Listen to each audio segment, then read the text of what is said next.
I'm sitting here with Coulter and Keith with the Incredible Hook. Thanks for coming in, fellas. Oh, no problem, man. Thank you for having us. How long you guys been playing together? I think we've been a group for about 5 years, and then we lost Aaron for a minute due to some job discrepancies, and then Coulter came back in and joined the group, and then 2 years later, Aaron came back, and now we're just one big happy family. Yeah. It's been about 5 years, and you've been with us, what, 3? It's more than that now. It's about at least 4. More than most people stay married. Yeah. Yeah. Do you see it as a marriage? Or is it a complicated relationship? It's I don't know. I sometimes see it as a marriage because when I get group text from the entire band in our group message, sometimes I kind of, it's kind of like when you're out at the bar and your girlfriend texts you and it's like, I don't want to go home yet, so I'm just not going to read this message. But sometimes it's like that, but at the same time, I feel like there's nothing that we can't do together. When situations come up and it seems really tough, it's like, well, we can do this. I mean, we can always do it. So in that sense, it is kind of like a marriage, but It's as much work as a marriage. yeah, Like, it'd be more work than marriage. yeah, because you've got like 3 or 4 wives, and all of them are pretty nagging and terrible. Everybody with their own list of requests Yeah. and needs. Yeah. It's a lot of work. I mean, being in a band is a lot like a marriage, but except to just bearded men who. Which is 2015. That, Little that can opinionated. technically be a marriage now. You Yeah. can't say, but it's bearded men. Let's make this official, Coulter. Yeah. I think it's difficult being in a band, but it's more difficult being in a Memphis band. Why do you say that? Because every show you play in town in Memphis, there's always 5, 10, 15 other musicians more than qualified to fill your spot in your own band watching you. It's like, It's so true. you know, I mean, you're sitting out there and you're trying to play and you're trying to be excited and love what you do. And then there's just those 4 guys in the corner with their arms crossed going, oh, man, these guys, we could be doing that, or we're better than them, or we're not better than them. But, I mean, there's always a sense of love and understanding, though, like when you're up there and you're seeing other people do their own thing, it's kind of cool. But in Memphis, there's a little bit of a love-hate relationship, I think, with most bands. That's funny. I find it funny. I mean, I've never been. I mean, just because I play, I watch bands play, and I'm like, I'd rather be up there than watching. But you mean, I'm also taking notes. Yeah, there's when I'm sitting there always because I want somebody to in the learn crowd too. watching you. Yeah. From another band. Yeah. That's cool. I mean, that's honestly nice when you step back from the whole situation and you look at it that way, and you look at it like, well, we're just surrounded by other musicians, and it's kind of nice sometimes, but other times kind of terrifying. Yeah, you get that like well, that guy's a really good bass player, and he's watching me, and you get that kind of like, yeah, I'm gonna show him, but then you also get like that, notice me, senpai, like hope I do a good job, But, I've seen you guys twice. I saw you open up for Rusted Root. yeah, That was a really fun show. Yeah. And I saw you at the P&H.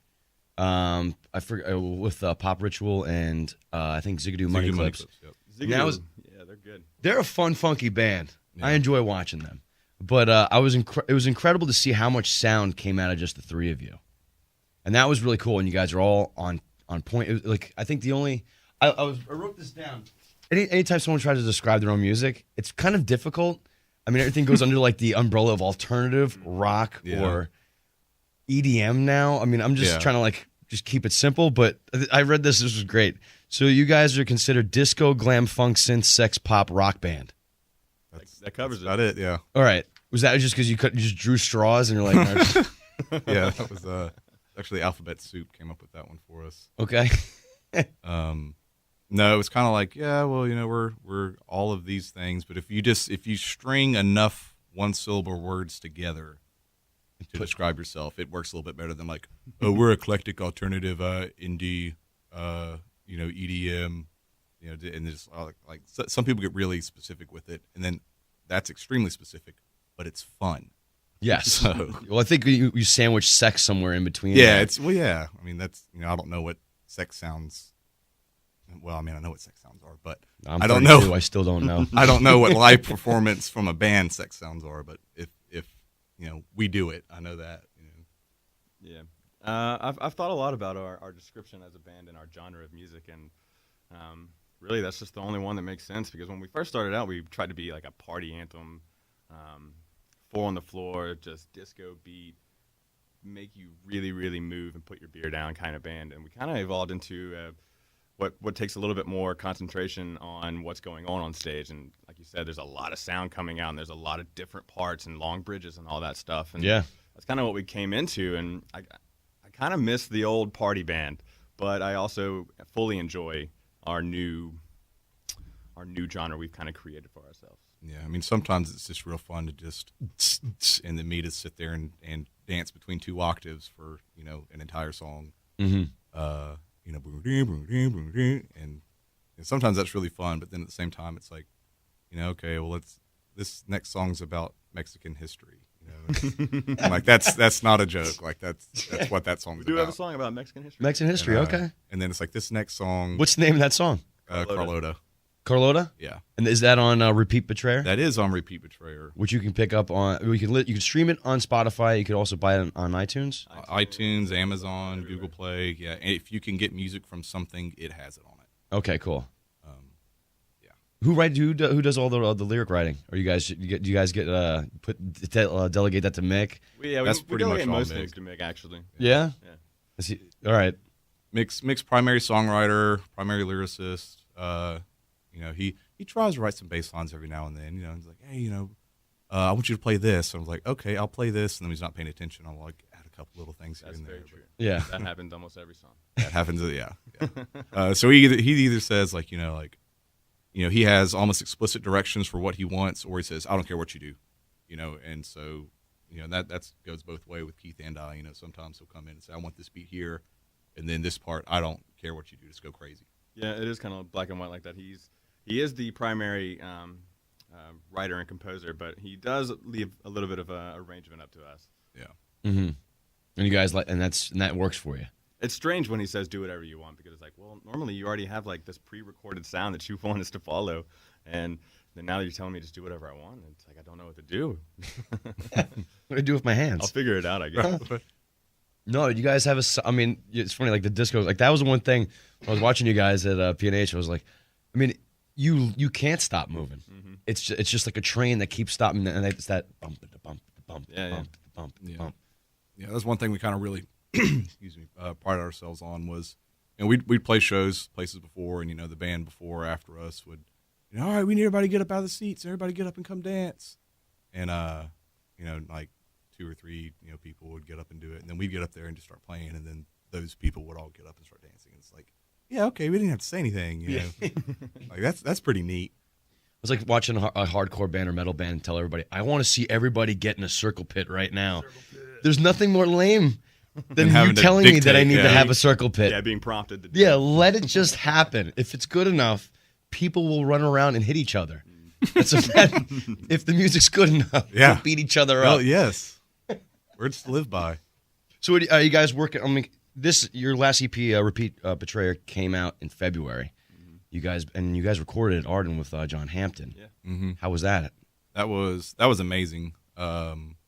He mixed Repeat Betrayer for us, and we kind of came to him, and we were just like, hey, you know, we're in a bind. You know, we need to finish this. You know, do you have any interest in it? And he, Mick and him had been talking for probably about a year before, you know, about doing something, and he you know, was like, you know what, I really like this. This has a really good sound. Let's do it, and gave us a ridiculous rate, and had us go in there and just, I mean, like we knew going in there it was good, but when he finished with it, it was like, oh my God, this sounds incredible. Yeah, he gave you something that you could be proud of. Yeah, it's like it's you know, hard to imagine how just changing levels of something in a song, you know, how much it can make or break it. And you know, when we're sitting in Arden and he's, you know, I came in late because I was working that day, and I walked in like, all right, you want to hear it? And I was like, yeah. And they just played it, and like, I mean, there were, you know, the last day we were in there, you know, we were kind of we just listened to the whole thing front to back, and like all of us kind of looked at each other, and like, you know, we had like, you know, little welling up of tears and stuff. 'Cause it was like, you know, we put so much time and effort into this, and it just sounds amazing. You know, like we've got this Grammy Award winner doing this, you know, for peanuts, and because he believed in it, he loved it. It was And, exciting to us to see how enthused he was from the beginning of the project getting in his hands, and how I don't know if that was just his work ethic, and that's how he worked, just very fast and very to the point, and we're going to get this done. But just walking into that big recording room with him sitting at the helm and just mixing his fingers away, and it was exciting. It was really, really cool. You guys do a high five behind his back when he was just like tweaking something like. I mean, there were a couple eye glances like, you seeing this? There were so many like little like candid like photo snaps of like there's John Hampton over the board mixing our songs like ka-ting, ka-ting, ka-ting, just taking as many pictures as we can. And it's like, yeah, one day this is going to go on a scrapbook. If they still have scrapbooks in the future. I hope so. I hope they don't go out of style. I'm telling you, there's an EMP going to go off one time. We're all going to forget all this stuff. Put it on tape. Yeah. Put it on tape. Don't leave it all digital. You guys have tapes? Or is it all digital now? All digital. All digital, right? Yeah. Yeah, it's a blessing and a curse, because we'll go to shows and people are like, let me buy your CD, and it's like, get on iTunes, get it. Okay. It's like we don't have a concrete, CD right now, but we're working on that. We've got lots of things in the works, and we're hoping to have that solidified for the next month or so. And I was about to say, you got the new year. I don't know if you're going to do a new you, but what are your goals as a band going forward in this next year? Because you came out with the EP, you did something that work with John Hampton. Like I'm sure 2015, you look back on it like, man, that was an upgrade. Yeah. Mm-hmm. Going forward, what do you think would be the next upgrade for you guys? I don't think we're going to reinvent our sound or change anything drastic, but I think the goal for us this year is probably more of play on the road more, and we've been doing that a lot recently and had good success with it. But I think that's where we kind of need to be, is on the road, and coming back home to Memphis will kind of be like a homecoming rather than just going back to normal life. That's cool. So you want to play some more places? Are you guys going to record a little bit more in this year? You guys looking to do that?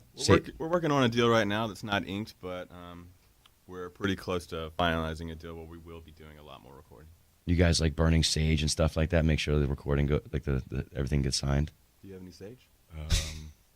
Nah, I'm fresh out. Because that's got to be a weird feel. That's got to be a weird feeling, thinking that knowing that there's a deal to be worked out. Mm-hmm. We don't really have any rituals like that except for Boy Bathroom Party, where when we get really excited before shows. That's kind of like our pre-ritual. But I think you need to clarify that a little bit more. Boy Bathroom Party? We like to get everybody in the crowd at the end of a show to immediately run to the nearest bathroom, and most of the time it's always the boys' bathroom, and then we just chant Boy Bathroom Party over and over and over again. But it also became kind of our ritual before shows. We would get together and kind of Boy Bathroom Party and chant it over and over again to kind of psych ourselves up for the show. Yeah. But that's kind of our only ritual. Almost like the Mighty Ducks. Yeah. Kind of like the Mighty Ducks. Yeah, it's our Quack, quack, quack. I remember we did that at a bar one time, and everybody just kind of looked at us, and you could tell by the facial expressions of confusion, but then the other half was pumped up, like, oh my God, they're chanting that's my chant too. It's like when you do stuff that you don't really think that other people are going to notice, but that like those three people that do notice it are like, it's like that's what it's all about. Mm-hmm. Yeah. It's like for a comedian, it's like the getting that one laugh. Yeah. Everybody else is appalled. But that one table, that one guy just, oh man, he got it. He got it. I could sleep tonight. Yeah, I could sleep tonight.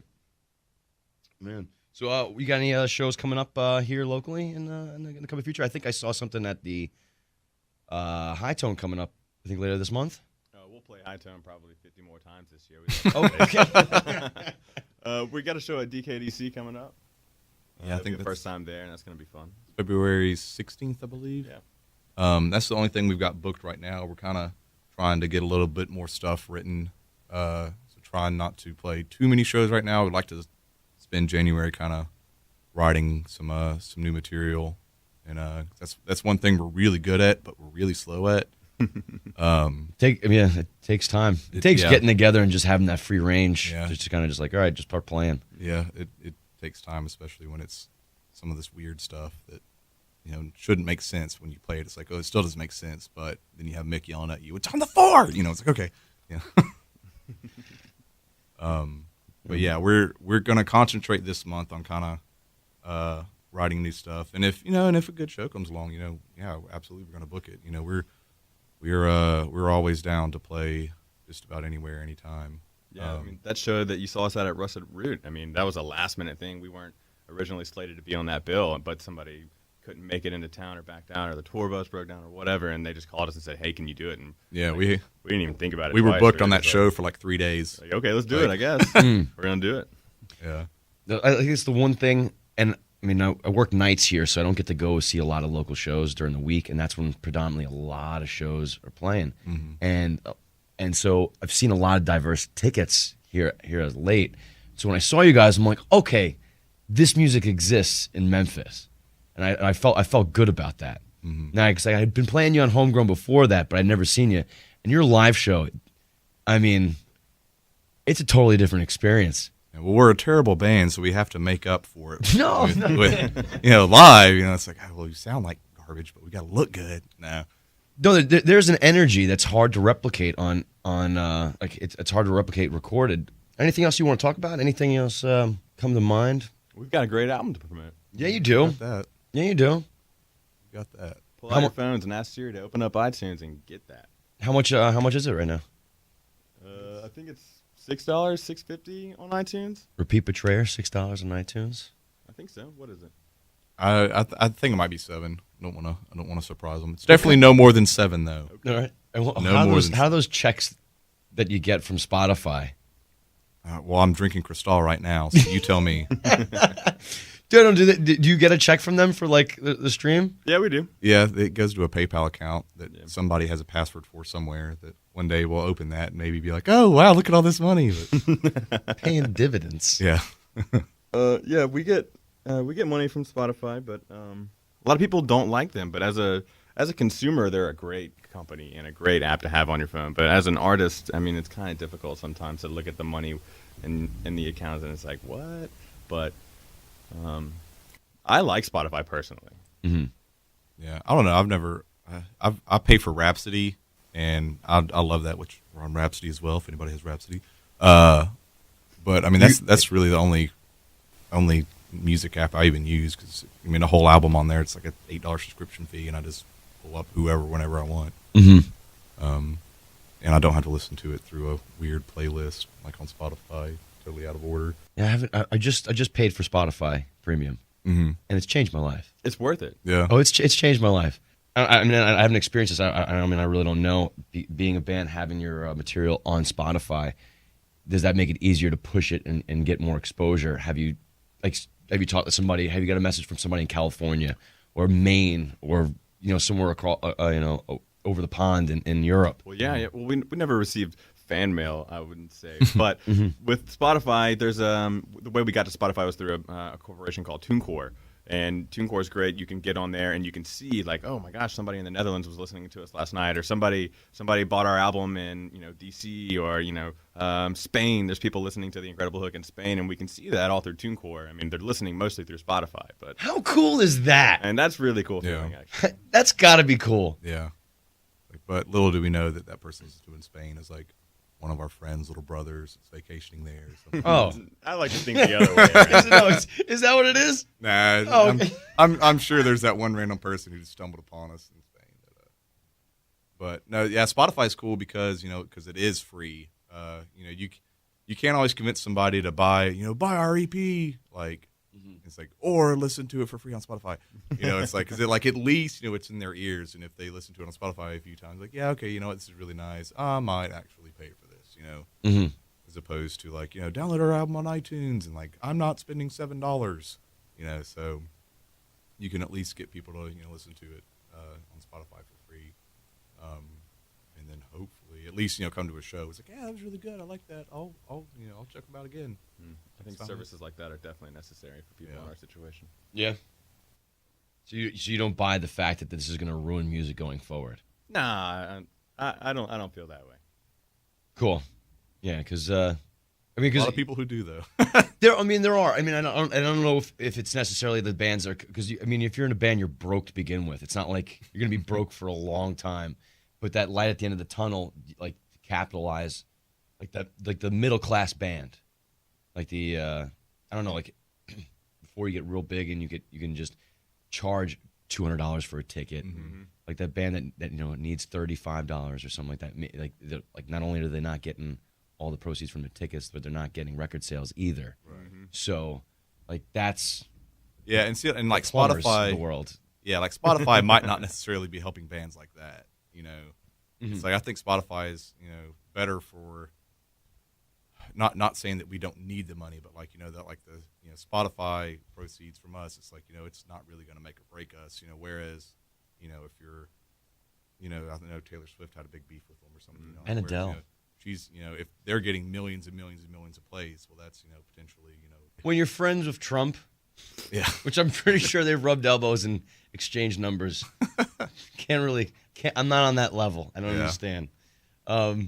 What's your favorite place to play in Memphis, and why? My favorite place is not really a place. It's wherever Matt Martin from Black Lodge is throwing a party and invites us, we always want to be there.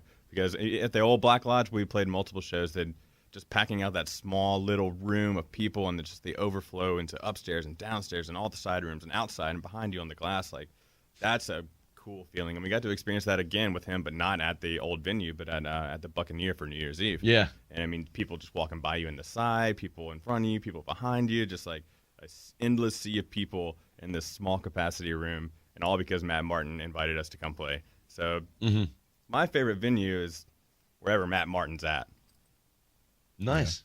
Yeah, I mean, I necessarily wouldn't say that I have a favorite one. I always enjoyed the Black Lodge shows. I don't know. I'm kind of weird. I like the really small, intimate shows. Stuff like P&H and Buccaneer and smaller places where somebody's going to spill a beer on you and they're going to hit your bass 2 or 3 times. You're going to get really mad. Yeah. I like stuff like that. Kind of a masochist. Yeah. But I mean, even the new Daisy, like we played that with Russ Arena not that long ago, and that was great because what they've done with that place is just mind blowing. Yeah, how good that's become, and the place looks like a cosmopolitan. Yeah, it's like the neons and stuff like that. I'm like, I feel I'm not classy enough to be in here. It's way too clean, but it's nice that my feet don't stick to the floor anymore. And then High Tone's great. 'Cause High Tone's one of the places where it's the bands aren't big enough to fill up Minglewood, so it's like they're going to the High Tone, and we've played a lot of really good shows there. Skinny always takes really good care of us, and playing High Tone. Minglewood's always been really good to us. 1884, when we played B-52s at Minglewood a few years ago, and that was you played with the really B-52s. Cool. Yeah, that was interesting. Their dressing room was like 3 times larger than the room we practice in. But yeah, I mean, just crates and crates and crates of Clothes. Yeah, clothes, sequined gowns, and that was really cool. Being able to play that big stage is really nice. But I mean, there's a lot of really good venues in Memphis, and I feel like all of them don't get used as much as they should.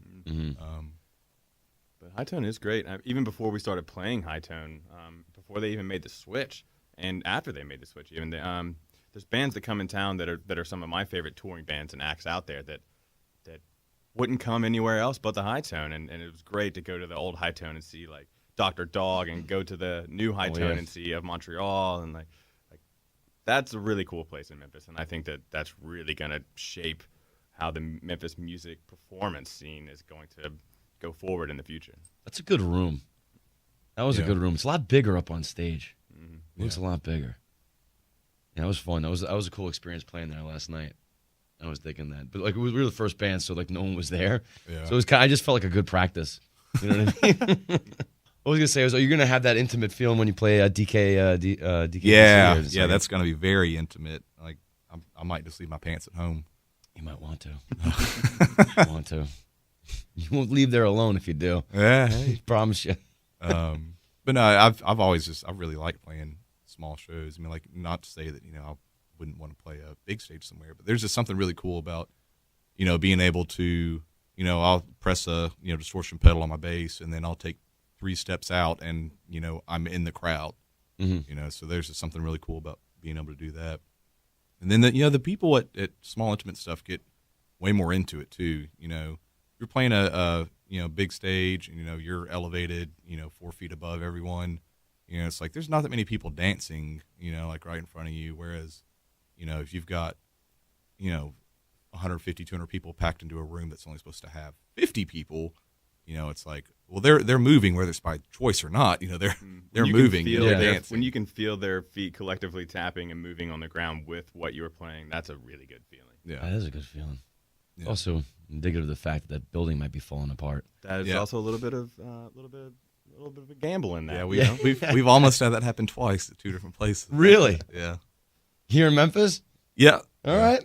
We played a music video shoot at his old house, and he made us stop because he was like, I feel my floor. It's Well, coming you up and down." could feel the floor moving with everybody. I was standing on top of my I was amp. just- I couldn't feel anything. I was just thinking about calling my landlord the next day, like, the floor there's a problem. How many people did you have on the floor?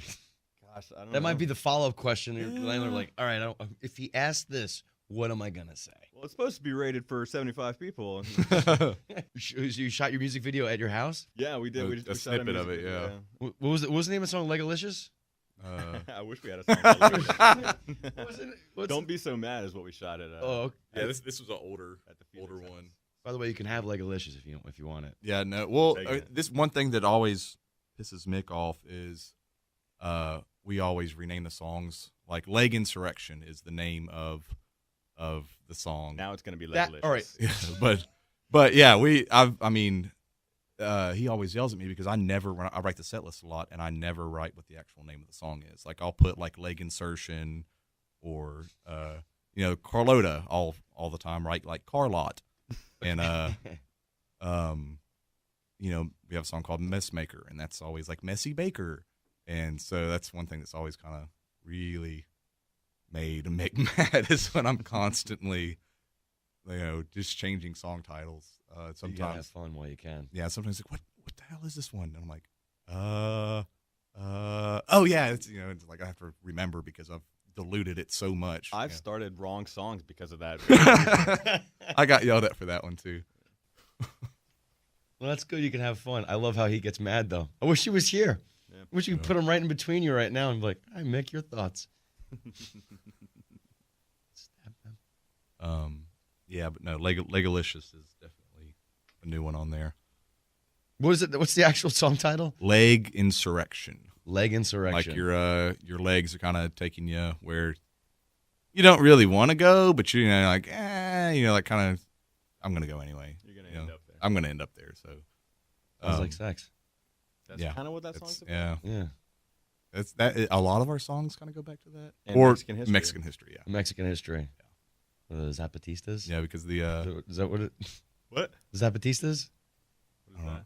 Isn't it the freedom fighters in Mexico? Like Rage Against the Machine was always singing about them. Tacti La Rocha was all about the. I think it's Zapatistas. I don't know. It's still all Mick about Mick would know exactly what you're talking about and have a 30-minute conversation about it. Okay. But Does he have ties to the Mexican? no, he cause? just knows so much trivia knowledge like that Okay. he's able to contribute to any conversation about things like that. All right. Jeopardy. Yeah. You guys still watch Jeopardy? You guys ever watch Jeopardy?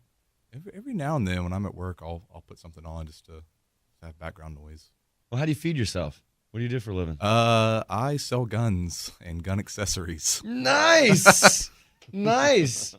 so that's fun. Normally, we'll have the local news on because that nothing sells guns better than local news. Oh, you're gonna love what's happening in Oregon right now. I'm I've, sure you have. You got text messages yet? I've seen a couple Reddit links, but I've not delved into it. Oh wow, you're gonna sell a lot of ammunition here in a second. I Yeah. promise you that. I believe it, man. Whole bunch of freedom fighters. Yeah, December was the busiest year we've ever had ever. Yeah. Or busiest month like ever. It was just mind blowing. Yeah. So Do you want to plug the store you work for? Is that I don't. No, I All right, cool. Yeah. What do you do, Keith? Right now, I'm a private chef for an old congressman. Nice. So that's what I do. And what does Mick do? Is he an astronaut? How do you get on? He's a Mexican freedom fighter. Yeah. Well, this is even this. Yeah. Yeah, Get we're the an music. eclectic I mix. want to do a personality piece on you guys now. How did all this come together? We're an eclectic mix. Well, it's funny how we all met because I used to work with Keith years ago at PF Chang's, And then I played in a band while I was working at P.F. Chang's with Mick's father. Mick's father was our drummer in the band. And I always knew Mick and thought he was just a huge asshole. And That could be in here. okay. That could remain. And Andy, his father, kept telling me, like, man, you gotta get with him in this new band. He really wants 2 bass players, was what he was originally going for. He really wants 2 bass players. I'm like, I don't know.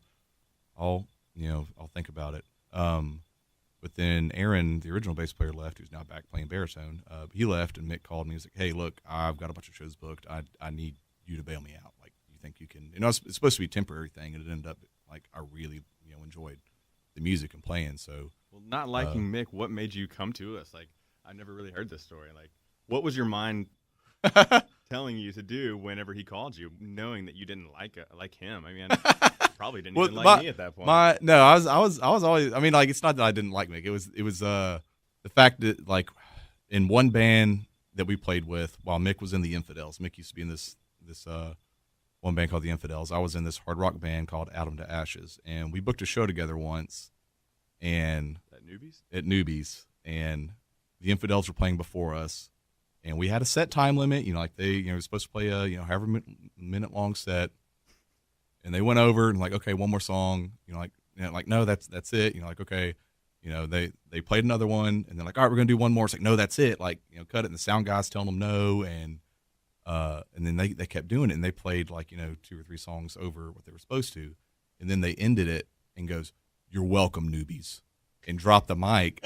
And Jason, the sound guy at the time, looked at me and goes, they're never going to play Newbies ever again. And it's like, lo and behold, like a year later, we're the house band at Newbies. Really? Yeah. Going over our set times every time. Yeah, every time. But yeah, no, it's like, that was like, man, this guy's just such a, prima donna. And that's, that's his attitude. And he wears it well, Yeah. I mean, there's it's kind of admired, the mix of cockiness and confidence. Yeah, it's mind blowing because I can't achieve that. I can't walk in a room and have that aura of ego and cockiness and get away with it. Like Mick and one of those people who can do that and walk in and get away with being and I think being able to back it up is important. And It's incredible. I mean, you can't just go up there and be like, haha, I'm so great, and then just depend on that. Tell knock jokes and get off stage, Unless the knock jokes are really good. Yeah. That's funny. So you didn't. You see, I love you had a negative opinion off the bat, but there was something there that you knew it was good about. Yeah, a lot of it was a weird time in my life too. Like I just gotten divorced and I wasn't playing any music or anything like that, and it was like, man, I just got to do something to get my mind off of it. And what better than a disco, sex, funk, synth, pop, rock? You just got you got divorced at the time. Yeah. How old are you? Your teeth are still white. I'm 28. I was like 24, 23, 24 when I got divorced. Good for you. No, I'm a product of divorce. I'm like, all right, good for you, man. Yeah, no, it's cool. It was a quick thing. We eloped and then got divorced a year later. So we were trying to set a record for. Oh, you guys, you actually eloped. Yeah. Oh, all right, on. Yeah, that was fun. That's like the pressing, like, what is it, like undo. Yeah. It's not divorce, it's just pressing undo. Yeah. It's like load at last save point. And you've managed to stay still single? Yeah. In the band 4 years later? Yeah. Good for you. Yeah. Great. That's honestly difficult, actually. Yeah. Well, I mean, everybody else in the band's gone through, few different relationships. I've had one since then. Wow. Gone through them, huh? Oh, boy. There've been a few relationships that have come and gone with various members of the band. So Keith, how are you doing? Well, I'm feeling really bad about my past life decisions now. Yeah? You didn't really run through them? You didn't run through them enough? No comment on that. All right. I noticed you said you had a kid? Yeah. Just had a baby. I'm 1 month old. Congratulations. Thanks. Yeah, well, 2016 is going to be a whirlwind for you no matter what. Yeah. When do you sleep now? On the stage behind my drum set. He literally did that in Paducah. Are you really? I'm not even kidding. He was sleeping on the stage. I was like, man, I'm going to go sleep in your car. And he had the right idea because it was really cold. I tried that for a second. I was like, man, if it wouldn't be really weird, I'd go up there and sleep on the stage next to him. Who drives a truck? I drove. You drive? Oh, I wonder. Both ways, God bless him. Oh, yeah. You got Well, a I kid. was- You're playing drums. You're driving I had an hour nap. I was fine. while driving. Cruise control. Did you guys stay over in Paducah before you came back? No, both times we've gone, we went really early in the day to kind of like explore, but we left, came back that night both times. Keith driving all 4 of those drives. Was it a 4-hour drive, you said? Yeah. Like 3, a little over 3. It's not a terrible drive, but I mean it's still a drive, you know. And I'm not one to stay awake on rides back, so No, 15 minutes after that sriracha burger and you were out. yeah, and then And then you 45 guys had to minutes suffer after the sriracha consequences of it burger. while he was asleep. Yeah, It's just a leak. I've never had heartburn so bad in my life. Well, now you're 28. You're going to start experiencing things like that. Yeah, Things like it's- heartburn, It's coming. regrets. Yeah, Maybe I shouldn't have eaten that. yeah, All the things that a young man and his young 22-year-old doesn't say ever. yeah. How old are you, kid? 28. 28? All right. You guys didn't go to school together? I know you said you met at church. Mm-mm. No, Is that where you guys Yeah. met? You guys met at church? no. Keith and Mick met. Keith and Mick. third. All right. And then I originally met Keith working at PF Chang's, and then Oh, that's PF Chang's. reunited with them when I came in for practice. It was funny because when we came for practice, we had like 2 or 3 days before these shows were booked, and I'd known Keith, but we never really hung out or anything. And I remember Mick had told me, it was like Keith's really concerned. He's like, man, I don't think Culture can get it. I don't think Culture can get these songs down. And he's like, you came to that first practice, and he had that moment where he looked at me and was like, yeah. Well, yeah, we were writing kind of more complex things than we had in the past, and for you to be able to come in, we had probably 3 or 4 shows booked that weekend, and it was middle of the week, and we had this new guy come in who I'd never seen before. I'd never seen you play before. I mean, I remember you inviting me to your old band, and I would never even make it to those shows, so I had never seen you, and then just to expect that you could come in and do what we wanted you to do and do it better than we thought you could just kind of blew me away. Like, I remember you were looking down at the floor, and I was making sure you weren't looking at me, and Mick kind of gave me a glance, and I just gave him like, yeah, this is going to work. I love that, the little bit of doubt. And you had shows booked already. Yeah.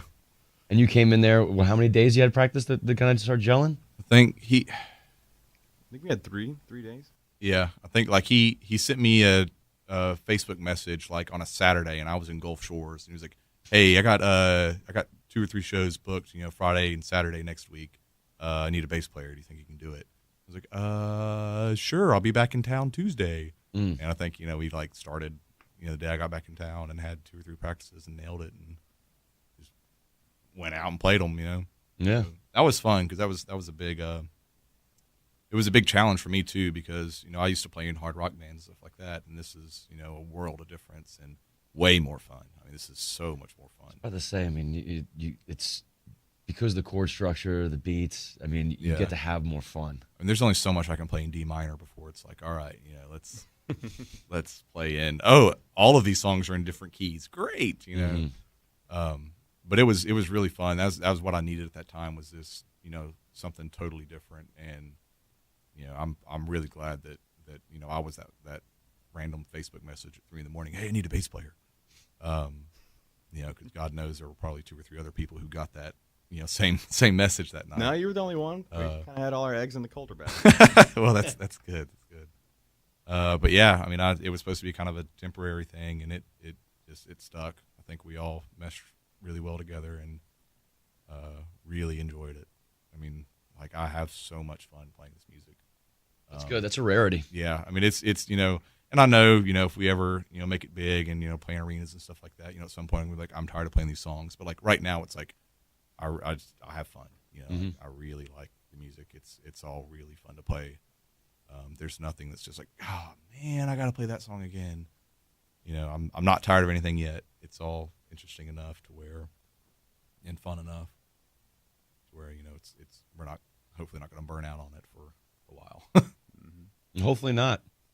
I mean, you guys are shaking asses. I'm telling you that right now. Yeah. That was one thing looking around. I mean, even the people that weren't standing were nodding their heads.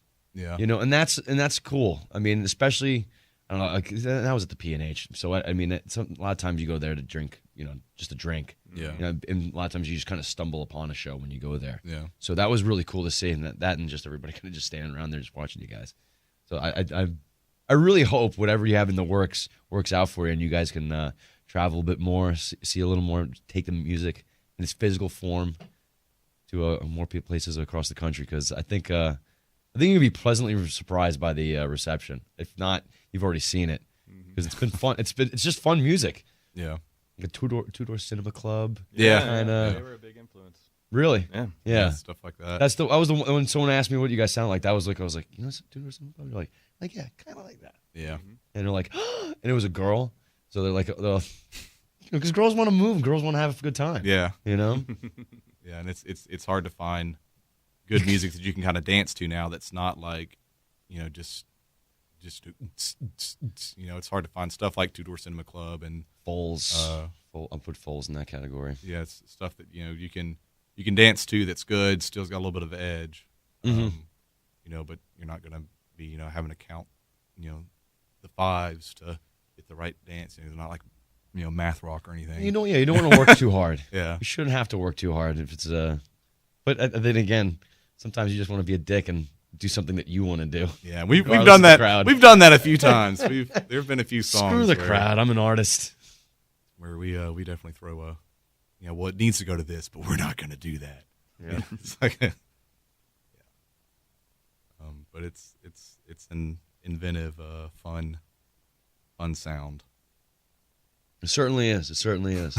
Well, I mean, we've been doing this for an hour. I don't want to keep you guys too long. I know you guys got I'm sure that's fine. You should be fine. Cool. Yeah.